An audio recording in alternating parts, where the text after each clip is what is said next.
Doctor साहब, वज़ीर-ए-आज़म शहबाज शरीफ साहब ने कहा कि पाकिस्तान और अमेरिका के ताल्लुकात में बेहतरी आई है और आने वाले वक्तों में ये जो ताल्लुकात है मज़ीद मजबूत होंगे इंशाल्लाह सबके साथ। जी। पाकिस्तान के मैं रोज़ पे बात कर रहा हूँ कि पाकिस्तान शायद अपनी तारीख की एक बहुत अहम, ये शायद अहम तरीन जो सफारती कामयाबियों और अस्करी कामयाबियों से गुजर रहा है, और उसमें रोज़ बात करते हैं, दुरुस्त कहा उन्होंने जी। अब इसमें इशू ये है कि ये सारी एक तो चीज़ों, इन सबको मेंटेन रखना, ठीक है, ऊंच नीच उतार चढ़ाव आते रहते हैं, लेकिन एक जगह पे उसको रखना। दूसरा ये है कि इसके साथ ही सफारती मिलिट्री डिप्लोमेसी बाकी सारे मामला, और फिर ये कि जो टेररिज्म का इशू है वो भी इंशाल्लाह हल हो जाएगा, ये क्योंकि अफ़गानिस्तान के ऊपर जो रशिया और चाइना की बात सारी आई है। और इसमें जो अगले 24 घंटे और उसके आगे पीछे कहीं फ़लस्तीन का फैसला होने जा रहा है। अच्छा, आज कुछ वाक़यात ऐसे हैं जो मैं कुछ दिनों से चाह रहा था कि उस पर बात ना करूं, लेकिन बड़ी उदास कर देने वाले कुछ वाक़यात हैं। 2009-10 में एक बड़ी ज़बरदस्त इंडियन मूवी मैंने देखी थी। मैं बहुत ज़्यादा मूवीज़ नहीं देखता, अब तो बिल्कुल ही नहीं मिलता, वक्त नहीं मिलता, लेकिन वो एक बड़ी अच्छी ज़बरदस्त मूवी थी, वो 3 इडियट्स। उसमें आमिर खान जो है उनका एक बड़ा ज़बरदस्त एक रोल था, और वो बताया हुआ था कि किस तरह से वो आमिर खान की पर्सनैलिटी, और वो फिर एक अपने एंटरप्रेन्योरशिप शुरू करते हैं, साइंटिस्ट पढ़ा लिखा बंदा कैसे पढ़ाता है, वो आमिर खान का पूरा जो है ना एक वो उसमें एक अच्छा मूवी मैंने उसको देख ली। मैं उस वक्त उसको मैं बड़ी कमाल की इसकी स्टोरी है, इसके डायलॉग्स हैं, इसकी पिक्चराइजेशन है, ये सारे। लेकिन मुझे बाद में कुछ अरसे के बाद किसी ने बताया कि जो आमिर खान का जो उसमें कैरेक्टर, जो उनका किरदार आमिर खान ने अदा किया है, वो एक हकीकतन एक शख्सियत है जिनका आमिर खान ने जो है वो रोल प्ले किया, और वो हैं वेंचुक उनका नाम है। और ये वेंचुक तो मैंने कहा अरे ये तो हकीकतन कोई किरदार है। उन्होंने कहा ये बड़े ज़बरदस्त साइंटिस्ट, ये मुझे हमारे उस वक्त जो मैं खलीजी रियासत में तो इंडियन साथियों ने बताया, उन्होंने कहा कि ये भाई हमारे इन रियलिटी एक बड़े ज़बरदस्त वहाँ पे साइंटिस्ट हैं, और बड़े ज़बरदस्त इनोवेटर हैं, और बड़े ज़बरदस्त जो हैं ये। मैंने कहा अच्छा भाई बताओ। तो वो उसके बाद जो है वो उन्होंने मुझे बताना शुरू किया वेंचुक के बारे में। अच्छा, फिर उसके बाद ये हुआ कि वो आई वाज रियली सरप्राइज। मैंने कहा यार ये अच्छा इतने ज़बरदस्त। थोड़ा बहुत मैंने उस वक्त सुना उनको, फिर थोड़ा तो इनका ताल्लुक़ जो है वो पता चला कि लद्दाख से इनका ताल्लुक़ है, और ये बड़े पीसफुल, बड़े आपने देखा होगा इतने सालों में मैं हमेशा ये कभी जब ये बात होती रही हमेशा चाइना इंडिया तनाज़े की या बाकी तनाज़ात की, तिब्बत की मैंने बात की, मैंने अरुणाचल प्रदेश, मैंने लद्दाख का कभी जिक्र नहीं किया। हालांकि वो जो चेयरमैन माओ की 5 फिंगर्स हैं उनमें लद्दाख भी है।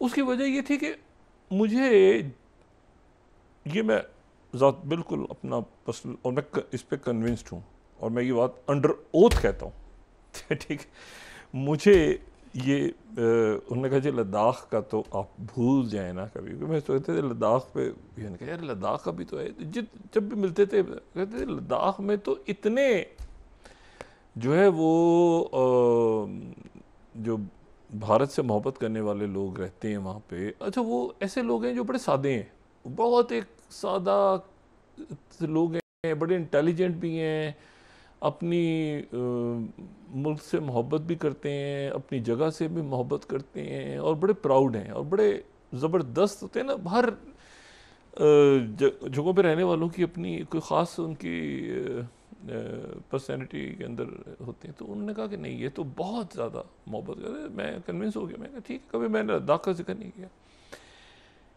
उसके बाद ये 2019 में भी जब ये हुआ, आर्टिकल 370 वाला वाक़या भी हुआ, तो वहाँ से लद्दाख से जो है वो ये हुआ कि वहाँ से आवाज़ आई कि नहीं जी हम तो इसकी जो है वो उन्होंने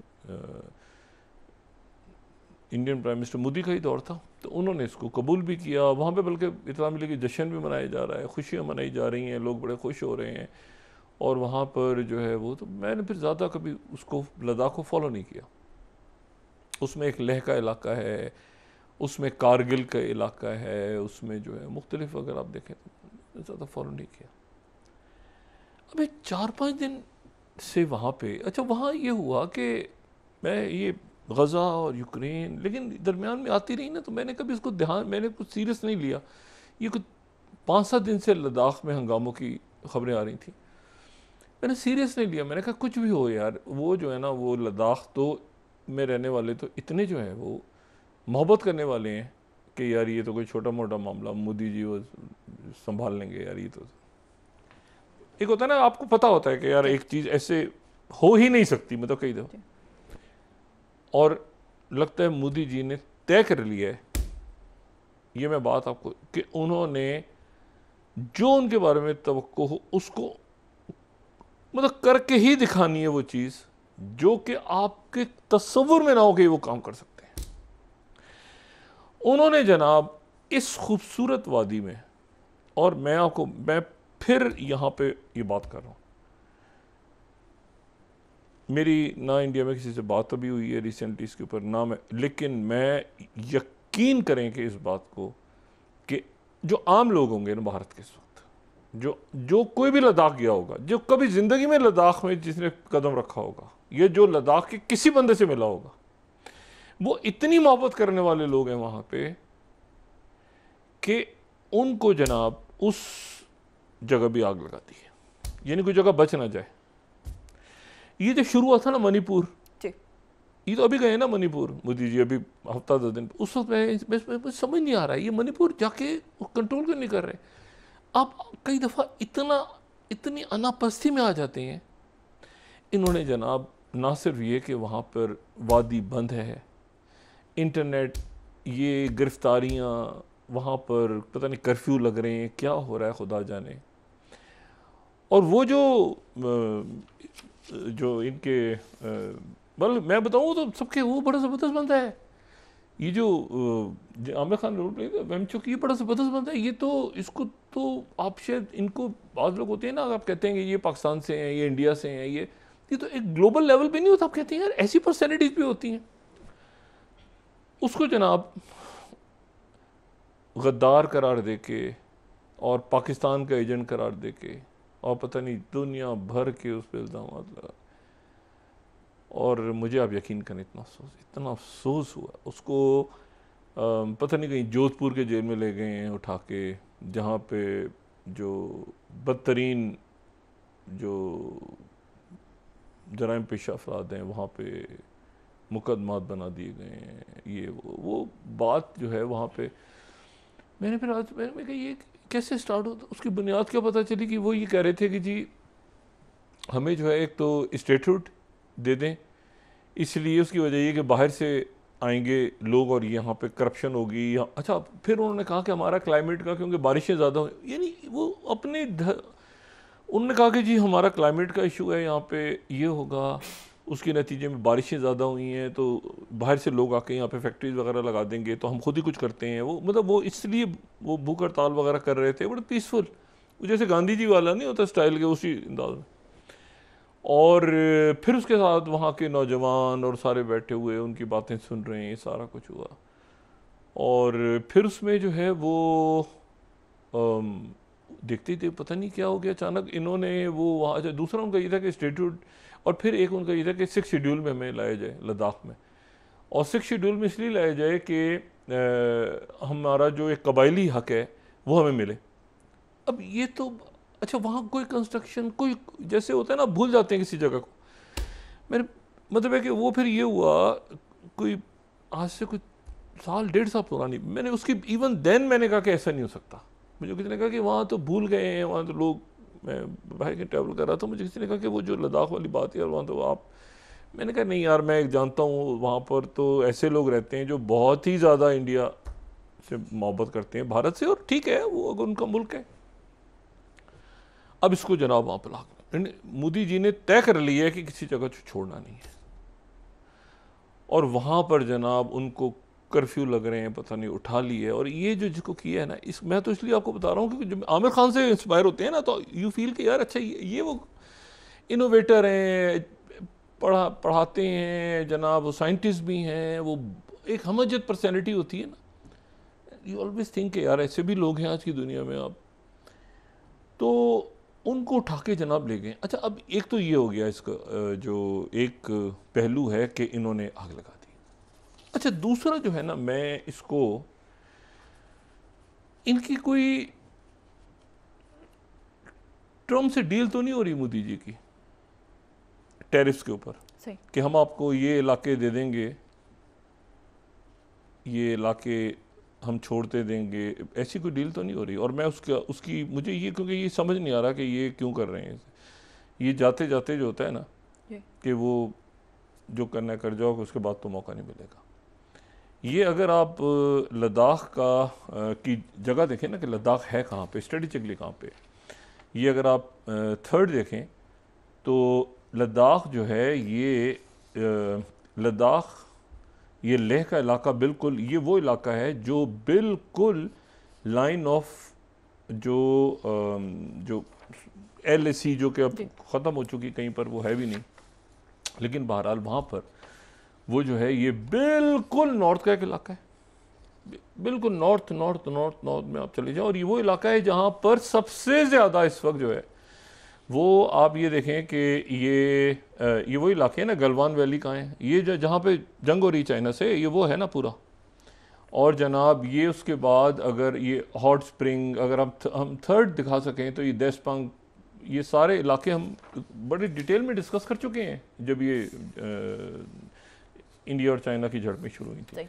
तो ये थर्ड अगर हम दिखा सकें ना, तो इसमें आपको हॉट स्प्रिंग, ये देशपांग और ये लद्दाख आप बाउंड्री देखें ना, दौलत बेग, ऑल दी, ये पूरा ये हम सारा डिस्कस कर चुके हैं। मैं लद्दाख को छोड़ देता था हमेशा, मैं कहता था लद्दाख में तो यार एक ऐसी जगह है जहाँ पर इनके चाहने वाले ही रहते हैं, ये तो सवाल ही पैदा नहीं होता कि वहाँ पर कभी। ये इन्होंने मोदी जी ने आग लगा दी। अच्छा, अब इसमें जो है ना ये सारे इलाके आप ये पेंगोंग सू पे चले जाएं, उनकी फिंगर्स डिस्कस करें, या बाकी आप ये चाहें कुछ भी आप ये मतलब ये वो इलाका है जिसके बारे में। अच्छा, अब इसकी देखें, ये तो इन्होंने आग लगा दी। अच्छा, इसकी सूरत हाल ये है कि इसको चाइना अपना इलाका कहता है, 5 फिंगर्स में से एक फिंगर अब लद्दाख है। मोदी जी इसका अब जवाब देंगे अपने लोगों, मेरा ख्याल है अब तो इनके लोग इनको पकड़ेंगे। अब इसे लद्दाख पे भी नहीं पकड़ेंगे तो फिर बैठे रहेंगे घर पे, फ़र्क कर देंगे ये पूरे भारत को ही। और अच्छा, मैं क्यों कह रहा हूँ कि ट्रेड ऑफ हुई, उसकी वजह भी बताता हूँ आपको। मैं क्यों कह रहा हूँ कि ट्रेड ऑफ तो नहीं हो रही। ये जनाब ये जो है ना, इसको अपना इलाका चाइना कहता है, उसकी उनकी एक पूरी हिस्ट्री है चाइना की, ठीक है ना। वो ये कहते हैं कि भाई ऐसा है कि ये जो ग्रेटर तिब्बत है उसका ये एक इलाका है, ये ग्रेटर तिब्बत का एक इलाका है। और ये जो मैकमोहन लाइन, ये 1919 वाली और ये सारी, उसमें जो धमा चौकड़ी बचा के यहाँ से ब्रिटिश एम्पायर का खात्मा हुआ, तो उसको तो वो नहीं मानता चाइना, वो कहते हैं तो ग्रेटर तिब्बत का हिस्सा है। नहीं, वो उनका तो मैप्स के अंदर जो इलाके हैं, और चेयरमैन माओ ने ऐसे बैठे बैठे तो नहीं कहा था ना, वो तो उनकी पॉलिसी है ना। वो कहते हैं भाई ये तो कौन से, ये कहाँ से बरतानिया आगे लाइनें खींच के चला गया, कहाँ पे मैप्स हैं, उन मैप्स में तो लद्दाख उनका इलाका है।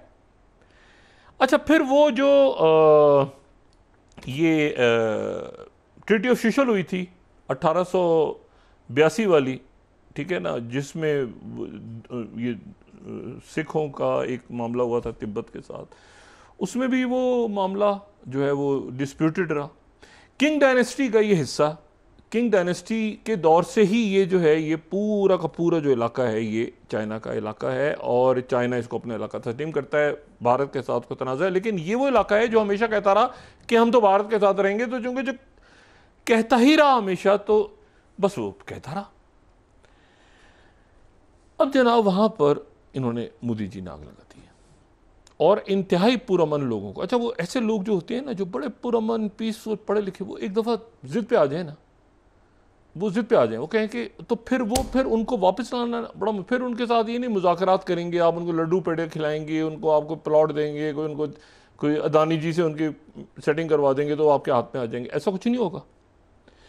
इन्होंने वहाँ पर क्यों किया इस वक्त, मैं समझने से बहुत बातें होती है, मैं हमेशा कहता हूँ कि मैं वहाँ समझने से कहता हूँ, सवाल इसके कि मुझे ये समझ नहीं रही कोई ट्रेड ऑफ तो नहीं हो गया।